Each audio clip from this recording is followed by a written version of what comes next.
오늘 이 시간 우리 계신 말씀을 보겠습니다. 고린도전서 13장 7절. 우리 지난 시간에 봤던 말씀이죠. 고린도전서 13장 7절 말씀 가지고 오늘은 사랑은 소망을 품는 것입니다 라는 제목으로 여러분과 같이 나누기 원합니다. 하나님, 오늘도 귀한 사람들과 함께 말씀을 나눕니다. 이 말씀 가운데 기름 부어주시고 아버지, 이 말씀이, 이 사랑의 말씀이 우리의 마음판에 새겨지게 인도하여 주시고 아버지, 이 사랑이 새겨짐으로 말미암아 우리 때문에 이 땅이 험악한 세상이 조금 더 아름답게 변화될 수 있도록 우리를 사용하여 주시옵소서. 아멘. 예수님의 이름으로 기도합니다. 아멘. 우리는 지금 예배하고 있습니다. 하나님께 예배하고 있습니다. 예배 시간에 오신 여러분 주님의 이름으로 환영합니다. 자, 예배 처음에 시작할 때 예배가 무엇인가 간단하게 말씀드리죠. 여러분, 예배는 쉬운 말로 하면 파격적인 만남이라고 할 수 있습니다. 놀라운 만남입니다. 우리는 평상시에 우리의 삶 가운데 누구와 누군가의 만남으로 이루어져 있습니다. 근데 예배는 바로 우리 하나님과의 만남으로 이루어지는 겁니다. 자, 왜 이것이 파격적인 만남일까?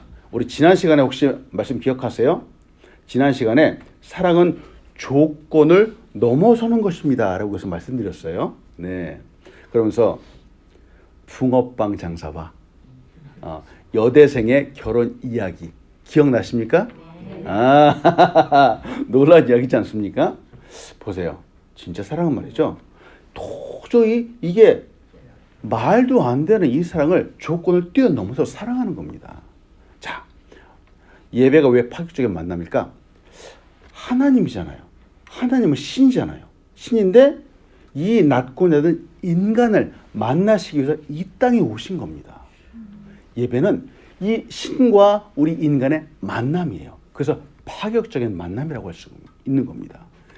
조건을 뛰어넘어서는 만남이 바로 이 예배 가운데 이루어지는 겁니다. 놀라운 만남입니다. 어디에서 이와 같은 만남을 할 수 있겠습니까? 거룩하신 하나님, 높으신 하나님, 신이신 하나님께서 낮고 낮은 우리, 바로 나에게 오셨습니다. 죽으실 수 없는 하나님이시죠? 죽으실 수 없는 하나님이신 예수님께서 우리의 죄, 나의 죄를 담당하셔서 십자가에서 죽으셨습니다. 자, 세상에는 이와 같은 사랑이 없습니다. 이것은 놀라운 사랑입니다. 기가 막힌 이야기입니다. 그래서 파격적인 만남이다 라고 말씀드리는 겁니다. 우리는 지금 이 시간 모든 조건을 넘어서서 우리를 사랑하시고 우리를 만나주는 하나님께로 나아가는 것입니다. 아멘. 예배를 통해서 만나는 것입니다. 먼저 하나님께서 우리에게 이와 같은 파격적인 만남을 주셨죠. 그렇다면 우리는 이 만남 가운데 기쁜 마음으로 하나님께 나아가는 것이죠. 오늘 이 큰 만남의 축복이 우리의 삶 가운데 가득하길 간절히 소원합니다. 아멘. 자, 말씀을 시작하면서 여러분과 나누고 싶은 것은 소망을 품고 있는 사람은 행복하다라고 하는 겁니다. 자, 뜻을 한번 잘 생각해 보세요. 소망을 품고 있는 사람은 행복합니다.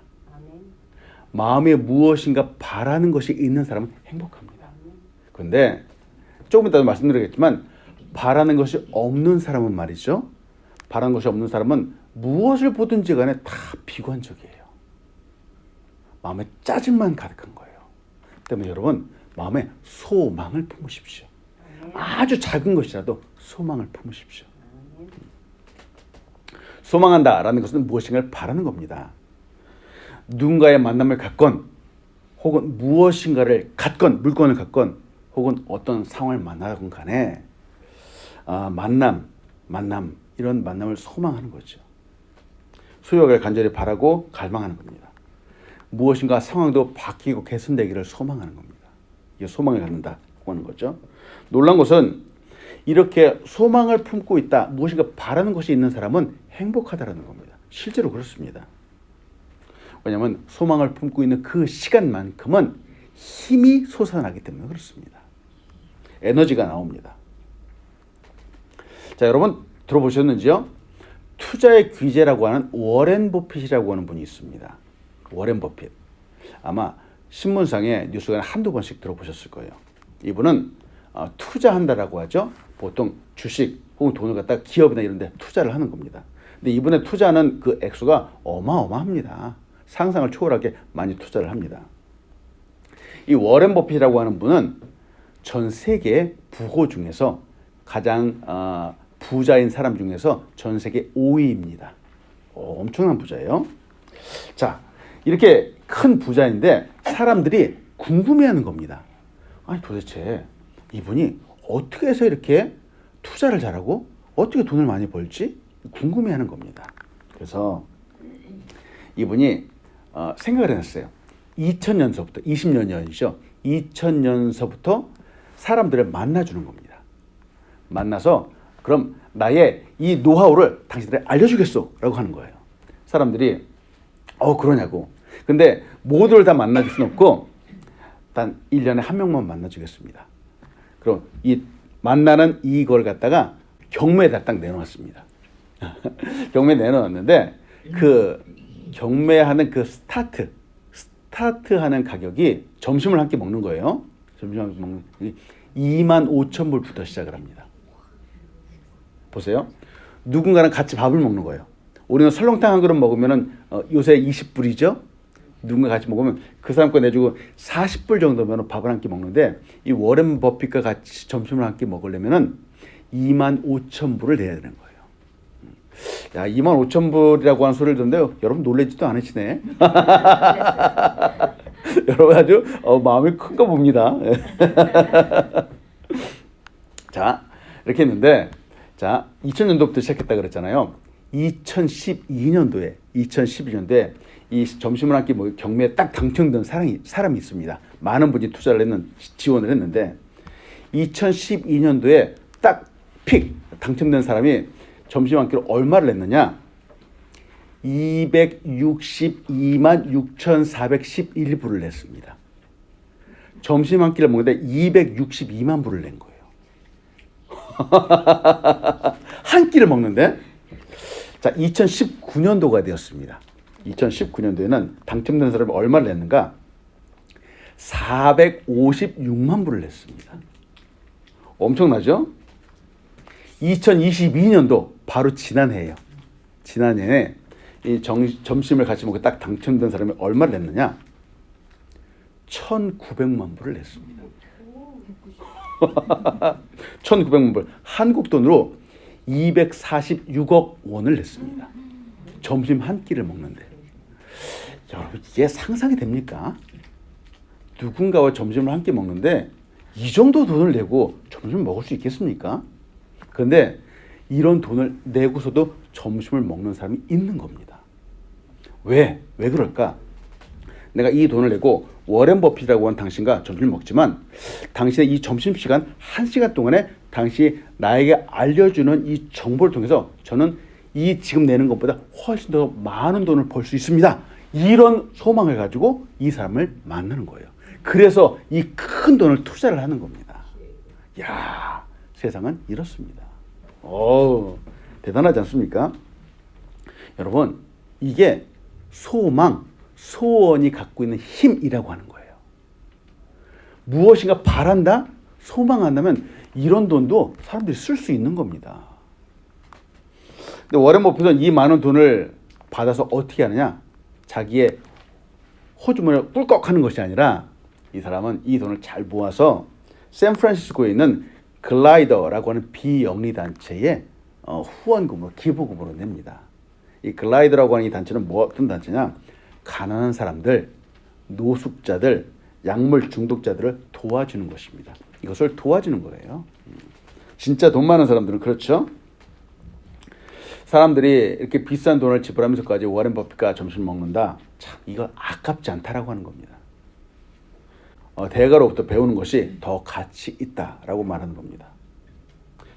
아까도 말씀드렸다시피 이 투자의 노하우를 알아서 자기는 더 큰 돈을 벌 수 있겠다라고 하는 겁니다. 실제로 그만한 돈을 투자했지만 워렌 버핏을 만난 이후로 그 배 이상 수십 배의 이득을 본 사람들이 많이 있습니다. 이거 생각해 봅니다. 보세요. 누군가의 만남을 소망하는 겁니다. 소원하는 겁니다. 거액을 내면서까지 말이죠. 그러면 누군가 이런 만남을 소망하고 소원하는데 마음에 이런 것들, 이런 소망을 품고 있는 사람은 행복한 사람이 아닐런지요. 그래서 사랑하는 사람들이 행복하다라고 말하는 겁니다. 마음속에 사랑을 품고 있기 때문에 그렇습니다. 소망을 품고 있기 때문에 그렇습니다. 자, 무엇인가 바란다, 소망한다 라고 하는데 여러분, 이 바라고 소망하는 것을 우리의 마음속에 주신 분은 사실은 하나님입니다. 아멘. 하나님께서 우리의 마음속에 소원이라는 걸 두셨다라고 하는 거예요. 자, 빌립보서 2장 13절을 봅니다. 너희 안에 행하시는 이는 하나님이시니 자기의 깊으신 뜻을 위해 너에게 소원을 두고 행하게 하시나니 라고 말합니다. 질문합니다. 우리도 마음속에 무엇인가 바라는 것이 있지요? 바라는 것이 없나요? 있지요? 있습니다. 우리는 크고 작은 소망들이 누구나 다 있습니다. 우리 안에 무엇인가 바라는 소원. 사실 자, 이 말씀의 근거에서 보는 겁니다. 우리가 무엇인가 바란다라는 것은 사실 하나님으로부터 온 겁니다. 하나님으로부터 온 거예요. 그래서 사람들이 소원을 하는 겁니다. 무엇인가 바라고 소망하는 것은 자연스러운 겁니다. 자연스러운. 오히려 소망한다라는 건 오히려 잘하는 겁니다. 이처럼 소원을 품고 사는 사람들은 인생의 목적을 잘 살아가는 것이다 라고 할 수 있겠습니다. 자, 그래서 여러분에게 말씀드리는 거예요. 도전하는 거예요. 여러분, 소원을 가지십시오. 제가 가끔 가다가 누구를 만나죠. 만나서 물어보는 거예요. 요새 소원하는 것이 있어요? 그러면 어떤 분은 딱 나는 뭐 바라는 것도 하나도 없어요. 이렇게 말하시는 분들이 있어요. 내가 이 나이에 바라는 게 뭐가 있겠습니까? 이런 분들이 있어요. 여러분, 그러면 안 됩니다. 보세요. 하나님께서 우리 마음속에 소망을 두셨다 그랬어요. 무엇인가 바라고 원하는 것이 있다? 하나님의 말씀에 따라서 잘 살아가는 것입니다. 때문에 소망을 두시다고 말씀드리는 겁니다. 우리 안에는 이걸 따라갈 때 사실 하나님의 이 소망, 우리 안에 주신 이 소망들이 계속 남아있는 것입니다. 오늘도 하나님께서 나에게 주신 이 소망, 소원을 생각하며 오늘도 이 말씀 따라 살아가는 우리가 되길 간절히 축원합니다. 아멘. 자, 이처럼 소원을 품고 소망을 품고 살아가는 사람들의 특징이 있습니다. 바로 사랑입니다. 사랑. 첫 번째, 여러분과 나누고 싶은 것은 사랑은 모든 것을 바란다라고 합니다. 우리는 지금까지 사랑의 특징, 사랑하는 사람들의 특징을 보아왔습니다. 사랑하는 사람들은 오래 참는다라고 나누었죠. 오래 참는다. 조금 더 나아가서 모든 것을 참는다라는 것도 우리는 지난 시간에 좀 보았습니다. 모든 것을 참아주는 것, 즉 그 사람의 허물을 덮어주는 거예요.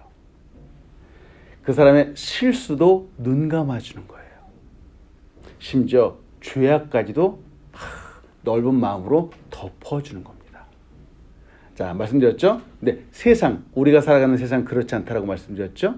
세상은 드러내고, 어떻게든지 밝히고, 이것이 우리가 살아가는 세상이다라고 말씀드렸습니다. 이 세상 가운데서 사랑하며 살아간다라는 것은 참아주는 겁니다. 즉, 덮어주는 겁니다. 사랑하기에 믿어주는 것임을 보았죠. 변화될 때까지 기다려주는 겁니다. 그래서 오늘 본 말씀 그거잖아요. 모든 것을 참으며 모든 것을 믿으며, 이것이 지난 시간에 보았던 거죠. 모든 것을 바라며 모든 것을 견디느니라.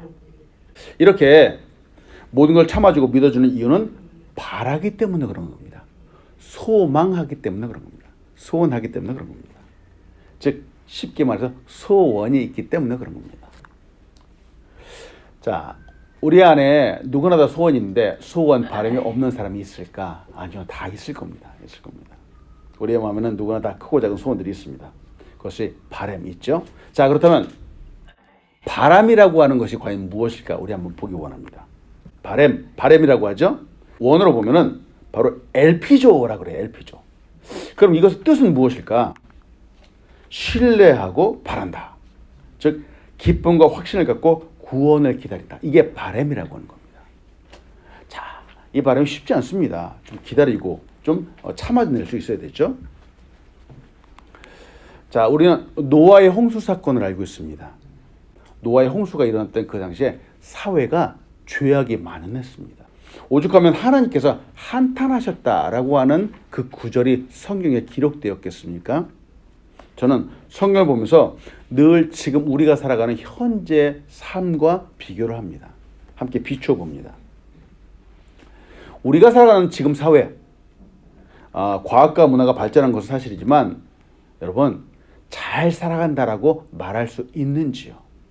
저는 우리가 살아가는 사회가 정말 잘 사는 것인가 한번 생각을 해보게 됩니다.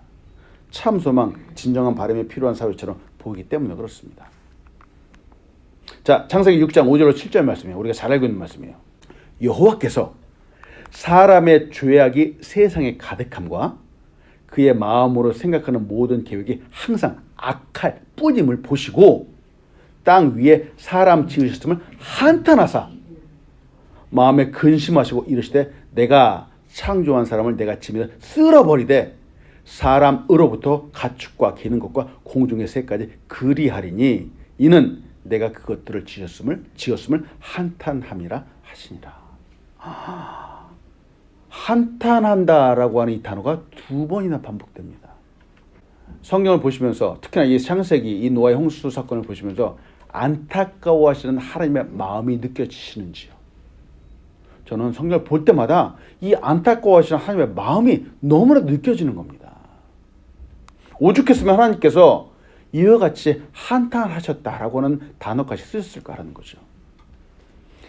자, 생각해 보는 거죠.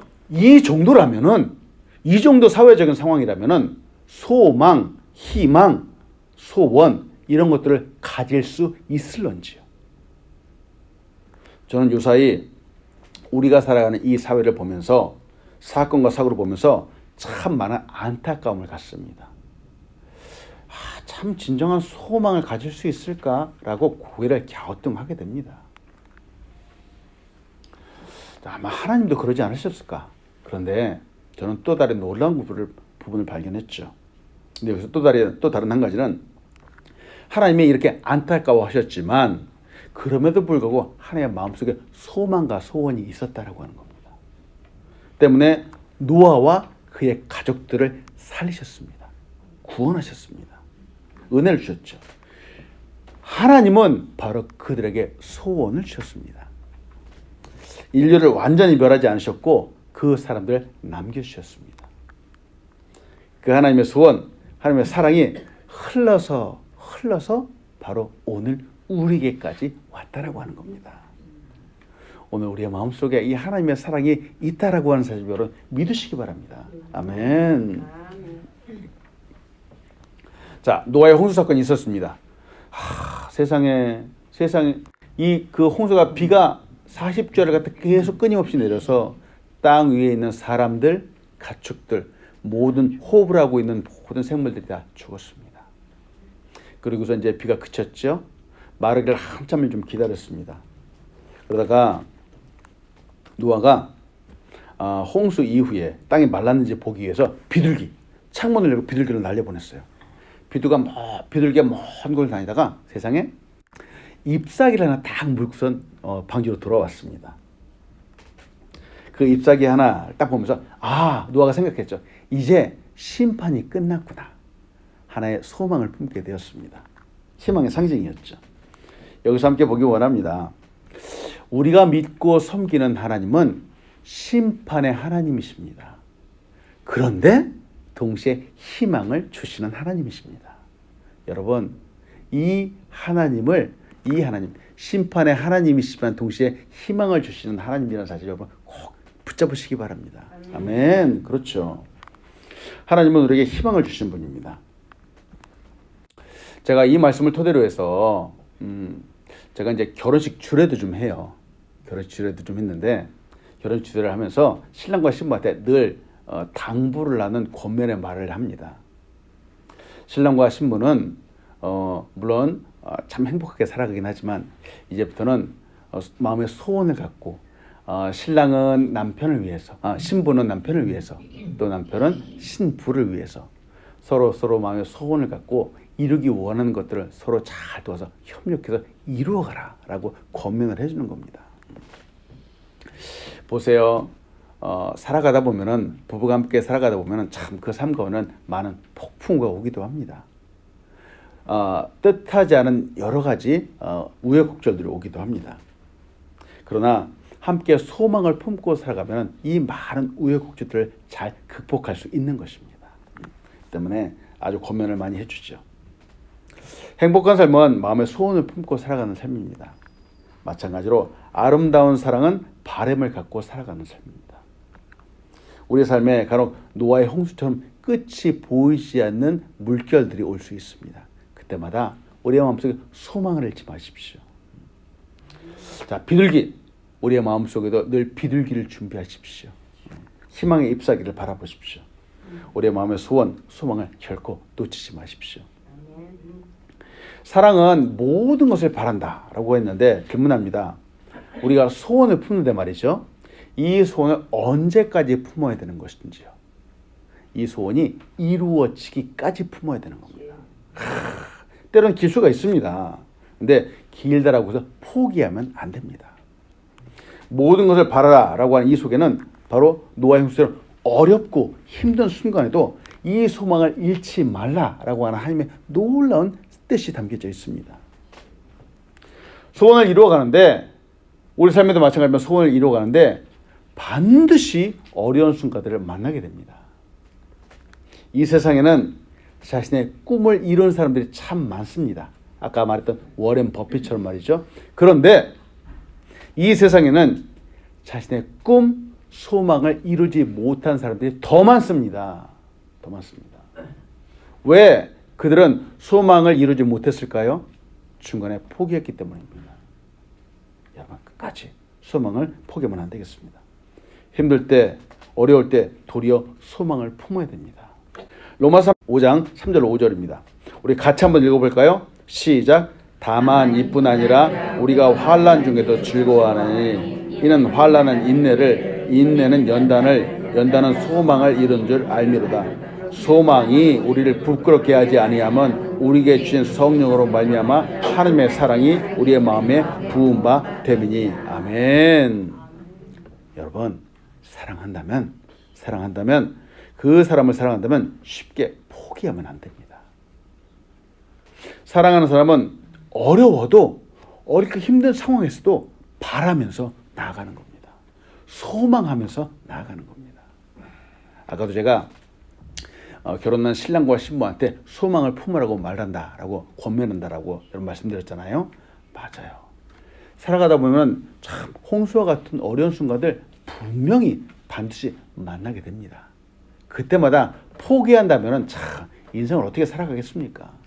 어렵고 힘들어도 늘 소망을 품고 나아가는 겁니다.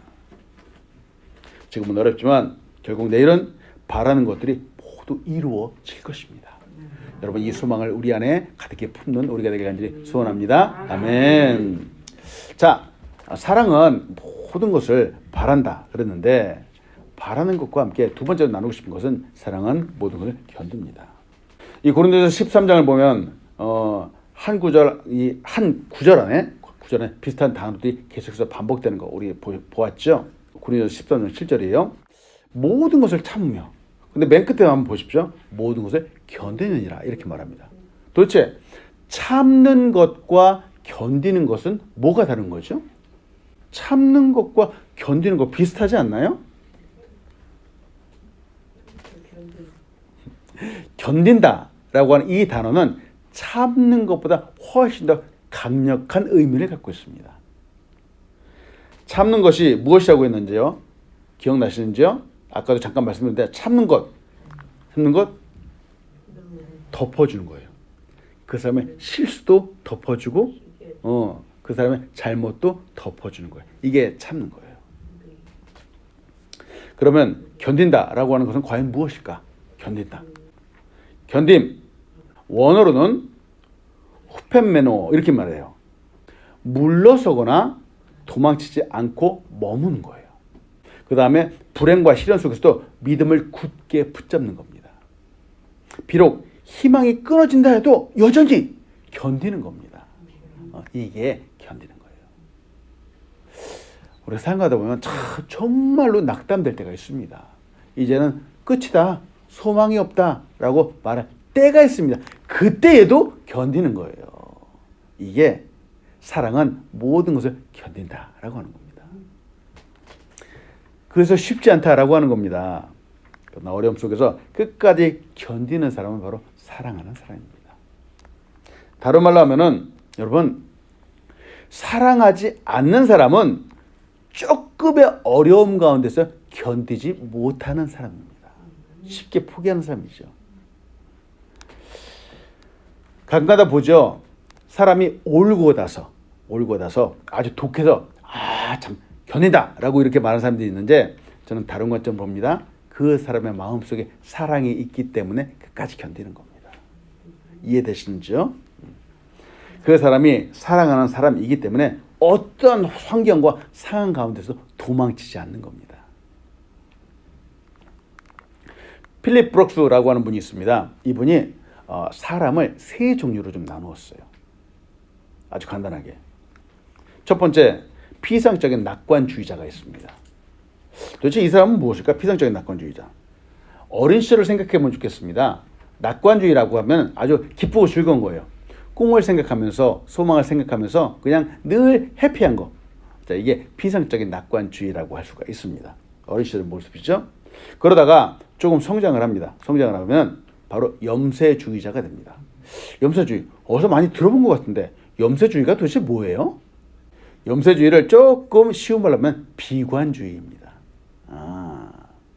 자, 성장하다 보니까 삶의 여러 가지 우여곡절을 만나는 겁니다. 실패도 경험해보고, 거절도 경험해보고, 소외, 아픔도 몸소 체험하는 겁니다. 그러다 보니까 세상에 대해서 세상에는 참 행복함이 없구나, 참 이거 살기 힘들다 라고 하는 기쁨도 없구나 라면서 비관하는 그런 세계관을 갖는 거, 이게 바로 염세주의입니다.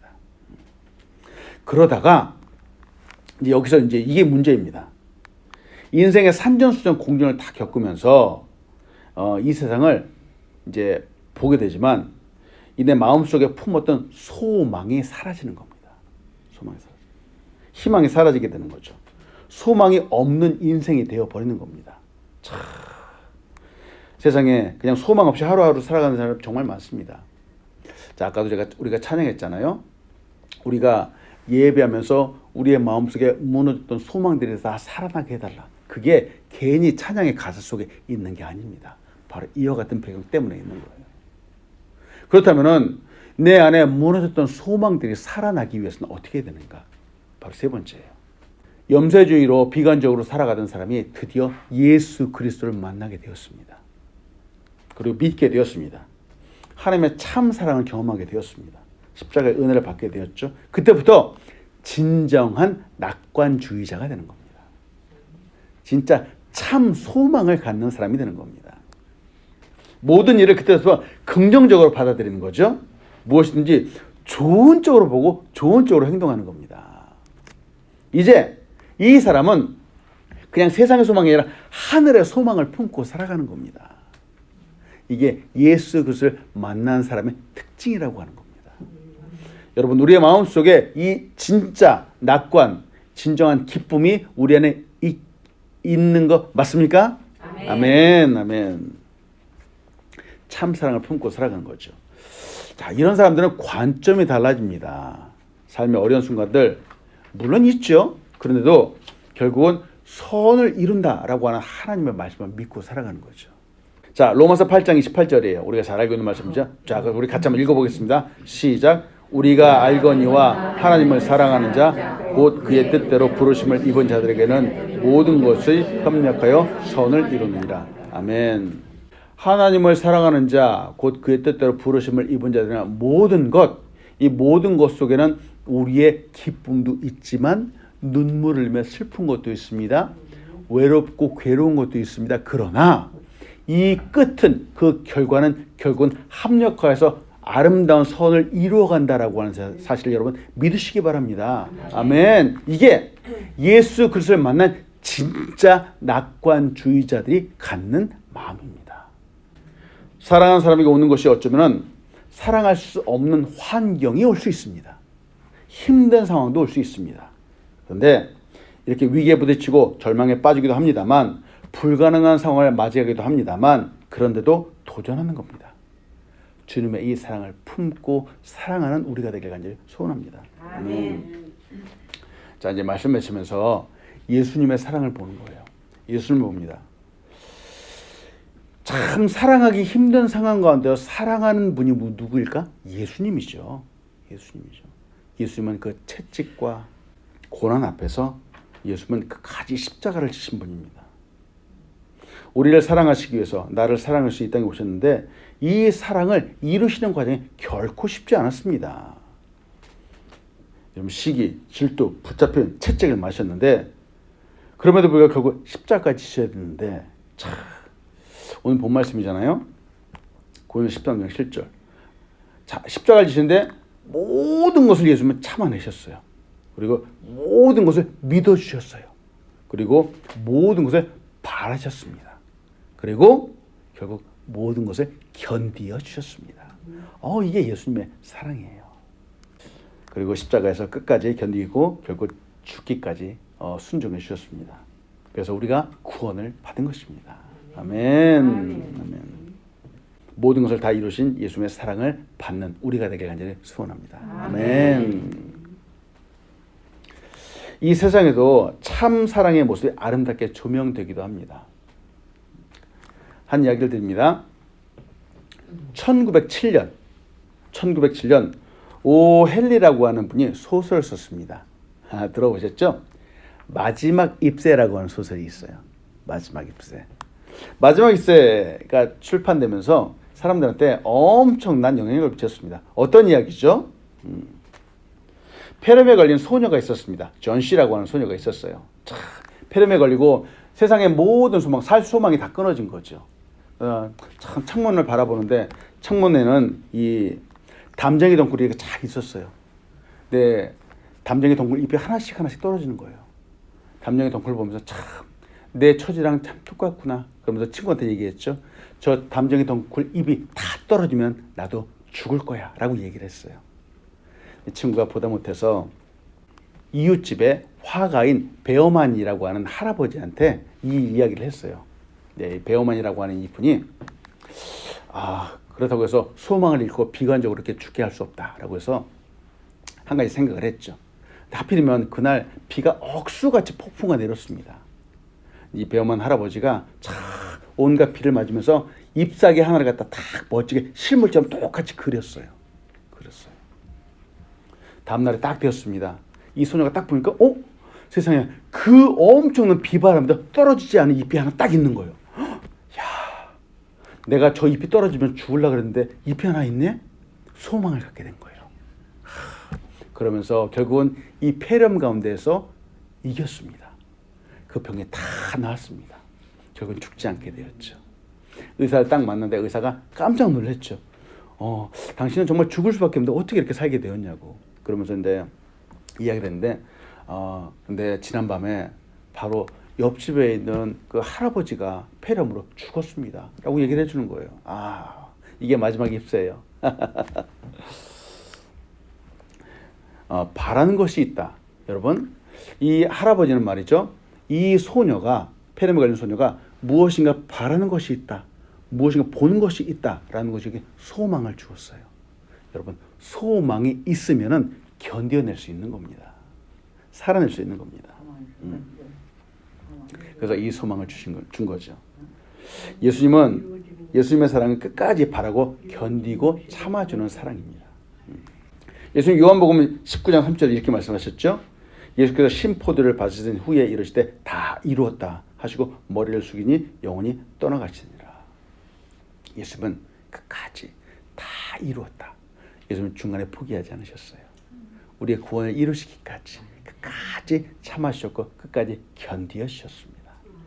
이 사랑 때문에 우리가 구원을 받은 겁니다. 오늘 이 예수님의 사랑이 우리 안에 풍성하게 가지리 축원합니다. 아멘.